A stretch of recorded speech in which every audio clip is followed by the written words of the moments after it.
Everyone, welcome. And so today's talk is going to be more entertaining than you may have some educational tidbits out of it. That's my hope.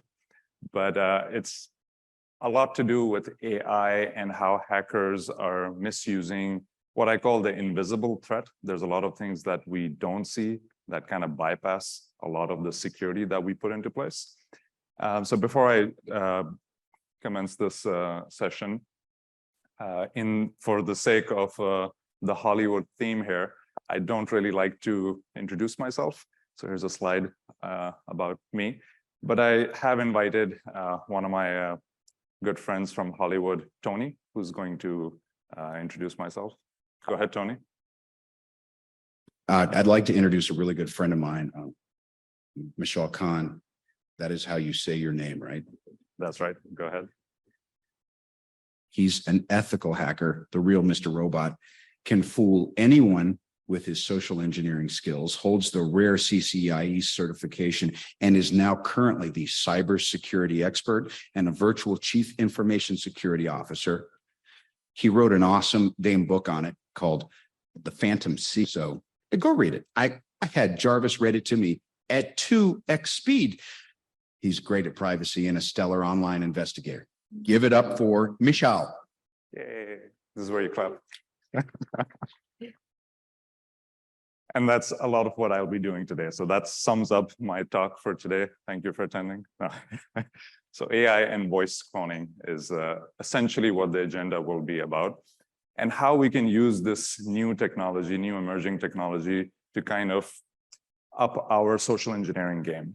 And I'll give you some advantages of how social engineers conventionally do things and how AI is changing the game there, and how they're combining other invisible threats like QR code weaponization. I'll touch on that as well. And I'll end with some quick takeaways from this. So to start this off, we always start with the threat. What are we trying to defend? What is this about? Why are we doing these fancy tricks? The threat has always been social engineering. It's always been the number one way people get in. It's always been the most potent form of attack. And hackers are always changing the way they're doing social engineering. It's a broad term. It can include phishing, vishing, smishing, or QR code phishing, or quishing, or whatever new concepts or phrases they come out with. But that's essentially our focus today, to see how hackers are changing their ways of attacks and how we can change our defense mechanisms accordingly. No PowerPoint is complete without a chart. So here's my chart. But the whole point of this is to show you no industry is safe from phishing attacks or social engineering in general. Primarily where there's money involved, e-commerce, finance, those are your bigger targets. But overall, every company is a target to attackers. Again, no PowerPoint is complete without a statistics slide. So just to put into perspective, my goal here is to show you, sure, the cost of a data breach is in the millions, $4 million per breach or whatever. But that's not just the cost of ransomware, the actual ransom. There's so many other things in this that can cause money. For example, consider a HIPAA breach. A hospital gets breached. Nothing really gets stolen. Hackers come in and out, and their defenses were good. But according to HIPAA law, you have to notify all of your users or customers or patients that you were part of a breach. In order to do that, you need to send out snail mail. That's the mail you paste your the stamp on. I haven't done it in decades, so I don't know how much a stamp costs, but it costs about 50 cents or so. And let's say you have about 1 million patient records. You have to send out 1 million postage stamps, snail mail. That would cost, about 100,000, 500,000, $500,000 just to send out mail. Even if it's 10 cents, you get it in bulk, still $100,000 you've spent. And that should be part of the cost of a breach, even if it wasn't successful. To me, the biggest cost of a breach is the reputation.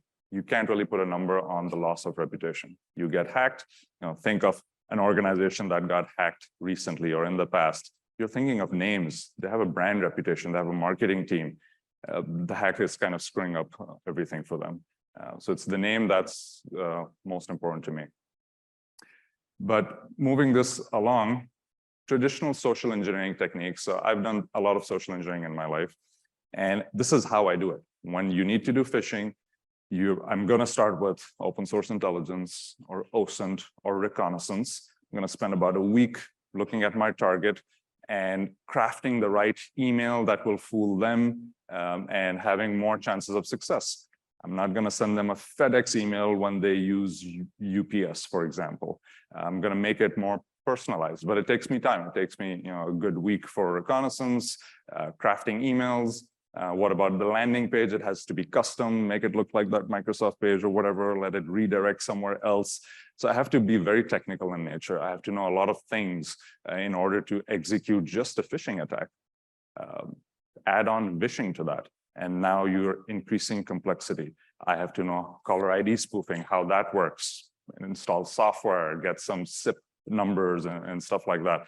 And then create a vague or generic personality.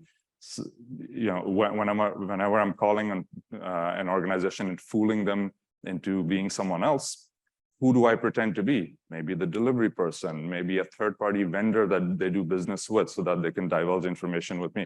Again, more reconnaissance, more research, more time spent. And again, the rollout is slow, it's limited scalability, and I need to be technical enough to pull off some of these attacks, but they're highly potent, so we still do it nonetheless. Here comes AI, making my life a lot easier. So in this demo, I'm going to show you how Vishing really works when you have the ability to clone a voice. And caller ID spoofing is where it starts. It's very simple. I'm not going to show it right now because I can't really demo it, but all you do is install a free software, subscribe to a SIP service, change the outbound caller ID, and boom, caller ID spoofing is extremely easy.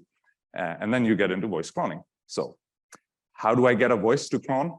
I could, pick a voice up from a podcast, a YouTube video. If I have nothing of those, let's say it's a CEO who I want to voice clone, I'm simply going to call them up, have a random conversation with them, record their voice, and that's the voice I clone. Or if they don't pick up, maybe their voicemail has their voice in it. So there's really no way you can hide your voice anymore. And once I have a sample of your voice, I can clone it and perform my attack that way. So let's perform this attack. And in this scenario, scenario one, I'm going to present to you two scenarios. This scenario, my goal as a hacker, hackers have goals, is to kind of infiltrate into the operating system, into a remote person's laptop. So again, that's my goal. How do I do it? Traditionally, it would have been phishing and all that stuff. Now, my target is at an accountant's laptop, and I'm going to pretend to be their IT guy. And through my social engineering, through some of my OSINT ventures, I realized they have a new IT guy, and his name is Dwayne Boulder, let's call him, for the sake of copyrights. And that's their new IT guy, and I'm going to pretend to be him. So in this scenario, the IT guy is going to call me. I'll pretend to be the victim, in fact, here. And let's see how that call goes. And remember, the goal is for this attacker to get into my laptop. Let's see how that goes. So.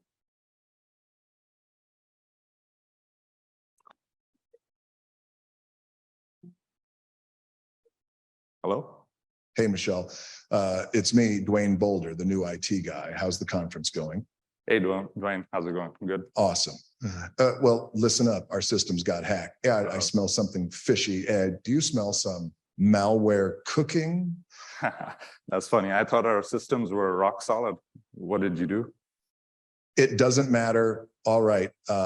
Jokes aside, listen carefully. There's malware on your computer, and the hacker is actively exfiltrating data. And I need you to follow my instructions very carefully. We don't have time. All right. Tell me what to do. Open your browser and type in. Oh, hold on. Wait, are you ready? I'm ready. Go ahead. My invisible laptop. Okay, type in clean.mywebsite.org and then click yes to download. All right. open the file There we go. and give me the 9-digit code you see on the screen. All right, the code is 1, 2, 3, 4, 5, 6, 7, 8, 9. Thanks. I'll take it from here. I'm going to restart your computer in about 10 minutes. Go and have some coffee while I deal with this threat. All right, thanks, Dwayne. Thanks. Bye. Bye. So that's how a call would go if this was not as scripted, but you get the idea. There's some conversation going back and forth, and for the less tech savvy watching this online, what really happened here was I was able to bypass many security controls. With phishing, you have to go through email. There was no email here. I asked the user to directly go on the laptop, bypass all your email spam filtering, and just put in a URL. Now, URL filtering on the email, sandboxing, all of that's been bypassed.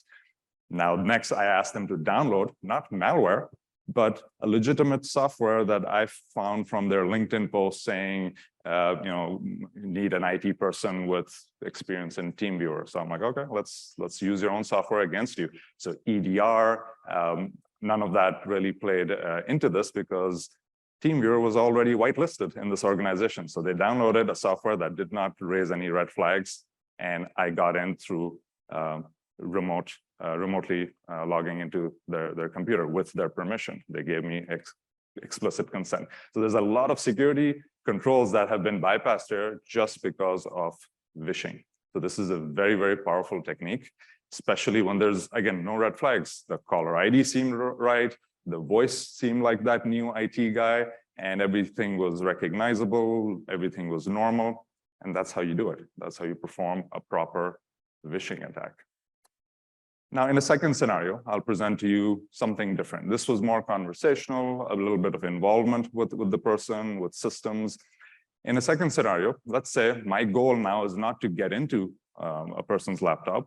My goal has changed. My goal is for them to give me some piece of sensitive information that they're not supposed to. Let's say I'm hacking into a bank or some financial organization. I need, some codes or some 6-digit code or the nuclear launch codes or whatever, something verbally I need from them, or some sensitive information that can get them in trouble, or that can maybe advance my other hacking techniques. Let's put it to an example. What could that be? So in this example, my boss calls, and I know my boss's number and her voice. And for this scenario, click. There we go. It's an urgent request, and that's my boss, Jennifer Anderson, is what I'm calling her. And she's a horrible boss, but I'm going to listen to what she says and follow her instructions exactly. Now, as you listen to this call, notice one thing. It's not going to be conversational. I, as an individual, will have many questions in my head. Why? How? What?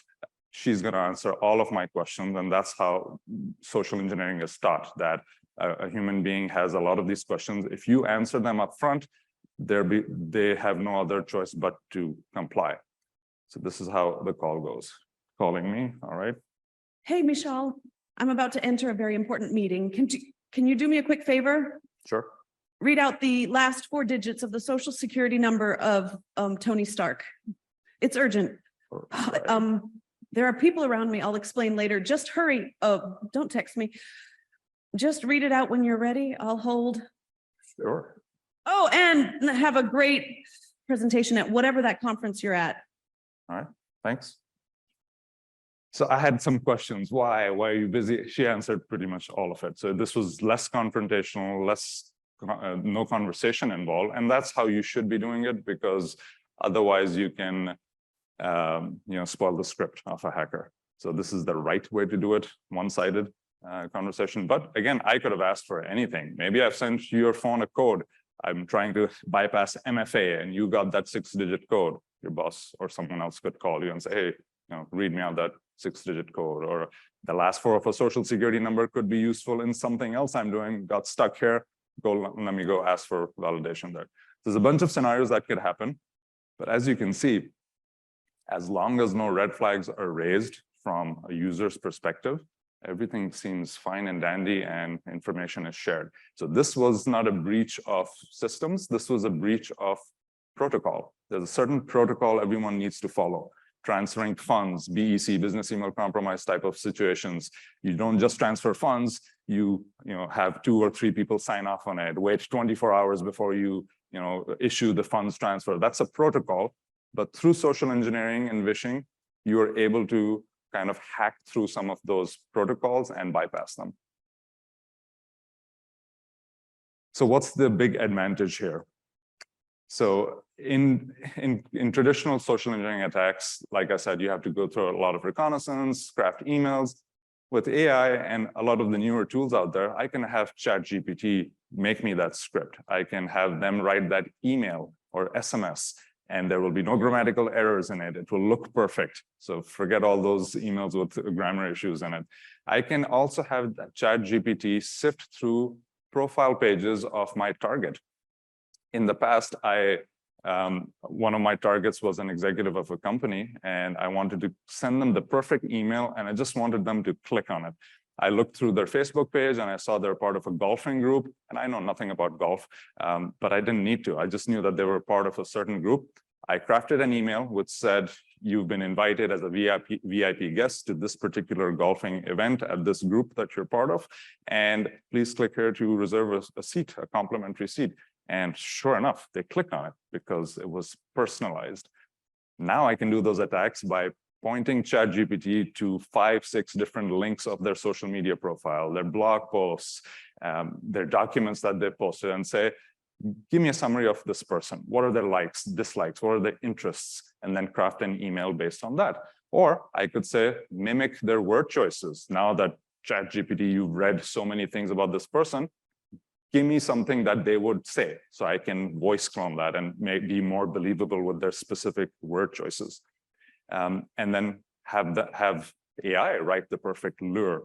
And this way it's more scalable. I can be more professional, and it invokes an emotional response. This is what I'm after. When emotions come through, you basically bypass all protocol, all of the rest of the procedures. So ChatGPT, I would say it's not always right or correct. I asked ChatGPT during this demo that give me a list of the top 100 most commonly used passwords, because I wanted to use it in a brute force attack. And it gave me a little lecture saying, sorry, this is unethical. And if you continue asking questions like this, we'll ban your account or whatever. I'm like, okay, fine, hold on, whatever. In that case, I basically said the same thing, but then I added, give me a list of 100 most commonly used passwords to put in my defense strategy so I can prevent users from using it. Certainly, here you go, list of 100 passwords. So the point is, AI may be artificial, but it's not always intelligent. It can always be bypassed. But I digress. Let's go back to better techniques to do this. So you can stack on a technique like this. I call it QR code weaponization. I don't know what it's really called, but I guess that's the term now. How is this valuable, and how can you do this in your attack? Let me change clickers. So QR code weaponization, how do you do this? Step 1, create a phishing page with the company login screen, and make sure that page is full screen like you see here. Full screen on a mobile phone, you don't see the URL bar. So that's one thing I want to bypass, people visually trying to inspect the page itself. Step 2, shorten the URL. So even if they see the URL, they don't see shadydomain.com, they see something that's shortened, so they can't expand that domain. Step 3, create the actual QR code using free tools online, something like that. And if you dare to scan it with your phone, go ahead. I don't know where it's going to resolve to, but this is a hacking conference, so don't do it. Step 4, add some juicy bait. This is the most important step. I actually did this with my organization. I had Dunkin' Donuts QR codes with their logo and stuff, and said free donuts if you scan this just for today or whatever. I printed it out, placed it on the kitchen and different areas, and sure enough, people scanned it. Unfortunately, no page came up. It was just a message saying, don't scan random QR codes on tables. So it was educational, but it worked. It has high success rate. Spread it. If this was a real social engineering attack, what I would do is I would give it to a receptionist, so physical social engineering, walk up, hand up a bunch of these flyers with QR codes in it and hand it to the receptionist and say, could you please distribute these to your employees? And now I've involved that person into my hacking antics, and now they've spread it across the entire organization. Sure enough, somebody will click on it. You just have to wait. So what are the problems with what I presented with this QR code? Again, like this first technique, this bypasses so many security controls. As a CISO to many organizations, I often tell them, have security in terms of layers of defense in depth, as we call them. Have DNS layer security. In this case, QR codes bypass that because you're scanning it with your phone. You're not entering it in your laptop, which has some DNS security controls in it. I've bypassed email security controls because you're entering a URL directly into the browser. It's not coming through an email. I've bypassed browser security controls because your browser is hardened probably on your laptop, but not on your phone. Your default browser is probably, if it's an iPhone Safari, it's not hardened. EDR has been bypassed. Mobile phones don't have EDRs because they're your personal device. Visual inspection has been bypassed. All this training we give, video on demand training, always look at the URL, the .com is this part, and well, you can't visually inspect it anymore because I've hidden that from you multiple ways, full screen, URL shortening. So many security controls I bypassed just by presenting a QR code, and we see it everywhere. COVID had made that situation even worse. Walk into any restaurant and they're like, menu is a QR code now. I'm like, what? This was actually a picture I took off the internet of a parking meter. You're desperate to park your car and not get a ticket, and all you see is a QR code. The only way to kind of pay for it is scan that QR code, takes you to a login screen. Somebody can just put in a sticker on top of that QR code and redivert that traffic to their own, malicious page, which has the same, instructions on it, pay here. So somebody's essentially skimming your credit cards through their portal, and you wouldn't even know about it because you paid for the parking spot and everything's done. So this is an extremely easy and potent technique to do. And it has a very high click rate because we don't think this could be abused. So where do we go from here? A lot of powerful techniques here between phishing and QR code weaponization. I have a couple of recommendations here. My top 5 recommendations I'll present to you. Number 1 has always been the same. Strengthen your security posture, just your overall security posture. Follow a framework. And within that framework, whether it's CIS, NIST, HIPAA, PCI, whatever framework you follow, these are not updated frameworks. So introduce AI into that. How are you managing AI-based threats as part of your security posture? How are you managing QR codes within the organization? So introduce that into your framework assessment. Obviously, security awareness and continuous monitoring goes hand in hand with it. But also look into AI-powered detection strategies. There's plenty of products like MDR products out there that do have an element of AI, ML, or some other form of anomaly detection baked into it. If it's AI you're trying to defeat, then go for certain products that do advertise and test them out, because there's a lot of buzzwords out there in the industry. And this whole slide is full of buzzwords, and I hate the slide, but there are a few options that do exist. Always test them. There was actually a voice detection company that claimed to detect phishing attacks and phone spoofing attacks, caller ID spoofing. And as they were giving me a demo, I'm like, can I test your interface here? They're like, yeah, sure, we can set up another time. I don't know, like right now, can I test it within like 30 seconds? They're like, you can do that? I'm like, yeah. I fired up my voice cloning infrastructure, and I'm like, I'm going to give you a call and I'm going to spoof one of your numbers. They're like, how'd you get my number? I'm like, it's open source intelligence. That's how it works. So I spoofed one of the persons who was on the call, their number, called their IVR system, and it did not detect as me doing caller ID spoofing.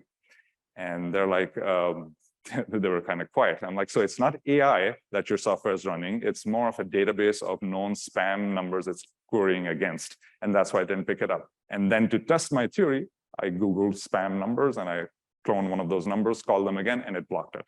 So I'm like, test the solutions out because 90% of it is just buzzwords.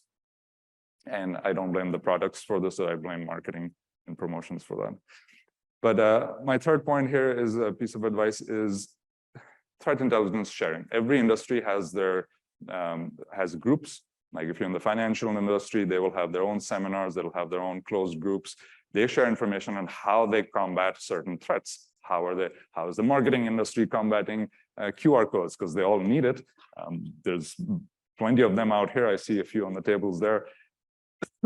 How are we combating this, and what are the pros and cons of something like that? So whatever industry you're in, make sure you're part of their groups, their knowledge sharing groups, because they will have shortcuts to success within their realms. Number 4 is zero trust architectures. Another big buzzword. Don't like buzzwords, but in this case, it's essentially to stop at unknown attacks. If you're not combating these things, you need to have zero trust at every level. Don't trust anything. Assume everything can be breached, every level can be breached, and have that architecture in place where privileges are only given to objects or users or entities on a need-to-know basis.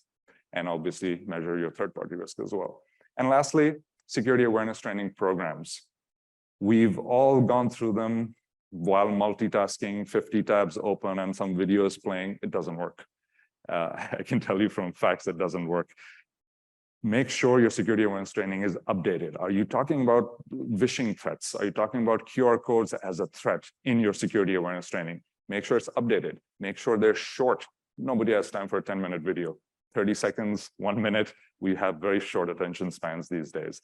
And make it frequent.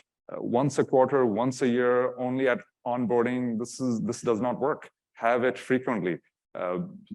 Attackers are not waiting until your next security awareness training. They're doing it continuously as new things come up. So should you. Mix it up. Don't just have video on demand training. What we do at our organization, we have emails when a real phishing email or a QR code phishing email comes in, we take a screenshot, send it to all the employees saying, this just came in, this is a live threat, and this is what hackers are actually doing. We'll have small presentations, we'll call it Ask the Security Engineer. There's no stupid questions, just ask us anything, and then pour in all the stupid questions. I'm joking. But people ask, create an environment where people can ask questions and understand the security culture. Because what's the goal of all of this? Create a security culture. That's the goal. And obviously test it. You think you're doing well enough? Well, test it with pen testing. So let's summarize all of this, and I'll call back my friend Tony to kind of, I'll put him on the spot. Tony, what did we learn today? Oh, I'm doing this? Yes, you are. Well, you need to have a strong core, sort of like my Tesseract. And I recommend security frameworks for that. To defend against the bots, you need similar strategies in place. Number 3, knowledge sharing with your peers helps. Yeah, it gives you a head start on what to do in your industry. Tony, what would you say about zero trust architectures? I don't know what zero trust is, but I certainly have trust issues. Well, zero trust is the amount of trust you put into an entity. It needs to be on a need-to-know basis. Right. And lastly, put in some security awareness training programs. And to sum all of this up, you need to have a security lifecycle in place. It starts with a risk assessment, take a broad picture on how you're doing security, have policy and documentation in place. This is where you're going to lay out your plan and the ideal scenario and work towards it. You need to have a good grasp of the low-hanging fruit. This is your technical vulnerabilities within all systems using scans. Pen test everything. As an ethical hacker, I say, if you haven't tested it, it doesn't work. Test your web applications, test your firewalls, test your backup solution, test your restore process. You can back up, but can you actually restore in time? Test phishing, vishing, physical pen testing, social engineering, test all the aspects, because if it hasn't been tested, assume it just does not work. So have pen testing part of your security lifecycle. And if all of that is too complicated to do, make sure you have a CISO or virtual CISO in place so that you can set strategies. Without strategies, your tactics are going to be all over the place. So that's the complete life cycle. I hope you've learned at least 3 things out of some of this entertainment. One being voice cloning or vishing attacks can be extremely potent and successful. Number 2, QR code weaponizations can bypass many security controls in one shot. And lastly, have some security architecture and a security lifecycle in place to kind of address your security posture. Thank you for having the time and patience to bear through all of this, and I'm open for questions. Thank you. Thank you so much for that talk. I know that I'm changing my voicemail to Dwayne Boulder. One of the first questions that I have, and I'm not sure if you are willing to share because I think you specifically didn't want to do it, but I'm going to ask it anyway, is do you have any recommendations on tooling to clone voice software, or at least give people a resource where they can learn more about it? Yeah, Google. Okay. I don't want to empower more people. And here's the thing, if I mention a tool today, tomorrow there's going to be a better tool out there, or it's going to change. So don't focus on the tool as much as the method and the technology. And obviously Google is your friend. Awesome. Another thing, and this is a question that I had as well, actually, so I'm pretty happy that someone asked it. With the GPT and training the model actually on social media presence of a particular user to create your phishing or your pretext, does that require any extensive prompt engineering, or how does that essentially work? Do you need to find creative ways to bypass the ethical limitations of OpenAI, or? Yeah, the ethical limitations of AI are the bar is set pretty low. So you can ask it to just give you an analysis of certain documents or profiles and not, tell it of any malicious intent, and it'll give you just a summary. And this is where AI can assist. AI is not performing the attack, but it's assisting you in summarizing hundreds of lines of text or hundreds of different links into something short enough where you can then read it and then further your advances. Say, okay, now based on this, create another social engineering lure. Don't call it that. Obviously, AI will block it. Just say something else. So it's extremely easy for the human mind to bypass AI. Are there any defensive recommendations that you can give for like deep fake video or cloning of spoofing of voices? Is there anything that you can recommend that you could recognize if something is spoofed, essentially? Yeah, on a personal level, I can give one recommendation. If you ever get a call that's too suspicious, like I didn't mention this is more corporate focused, but if you get a call, let's say one of your child is calling in an emergency and someone's holding her hostage for ransom or whatever, we see this going on in the wild these days. Hang up the phone. That is your best defense. You may be like, what? Someone's in trouble. I can't hang up the phone. Hang up the phone, call them back again, redial within a second. And then if they answer the phone, continue your conversation. By doing this, you know that the call isn't spoofed because they can spoof the caller ID coming in, but when you call back, there's no spoofing involved there. Now you're calling the real person. That's how you know the voice has it been cloned? Is it really them or not? Just hang up. Even in my scenarios of boss call, I would be like, if I had some suspicion, just call the phone, cut the phone line and say, oops, sorry, bad cell connection. What were you saying? And that's one quick way to bypass all of this. But again, you have to identify it first, which is the bigger issue. Awesome. Thank you so much for sharing your stories. And we'll have a 15-minute break now. So we will resume at 11:30. Thank you so much. Thank you.